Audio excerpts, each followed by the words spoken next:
Се множат партиските желби за измени на изборниот законник и начинот на кој треба да се спроведуваат изборите. Од 1 па до 8 изборни единици за отворени листи. Алијанса на албанците смета дека бројот на изборни единици треба да се зголеми од сегашните 6 на 8. Од партијата велат дека на тој начин ќе се постигнала правична застапеност.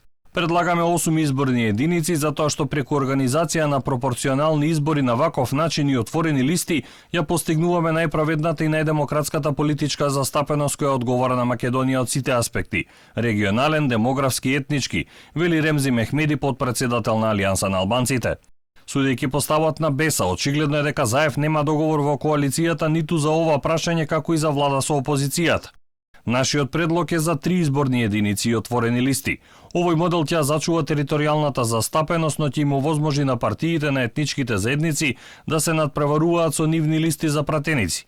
Отворените листи ќе придонесат за квалитативен и директен избор на пратеници од гласачите. На овој начин ќе се зголеми политичката тежина на избраниот пратеник и ќе има автономија во представувањето на потребите на нивното гласачко тело, вели пратеникот Кастриот Реджепи од Беса.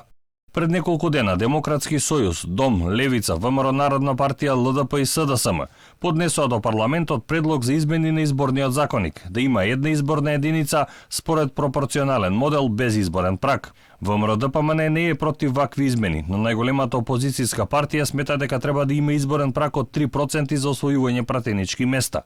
Дуи пак смета дека треба да постојат 3 изборни единици. Интегративците се со опозиција дека ако има една изборна единица ќе се намали бројот на пратеници албанци. Помалите политички партии во една изборна единица гледаат шанса за освојување повеќе места за народните избраници од нивните кандидатски листи.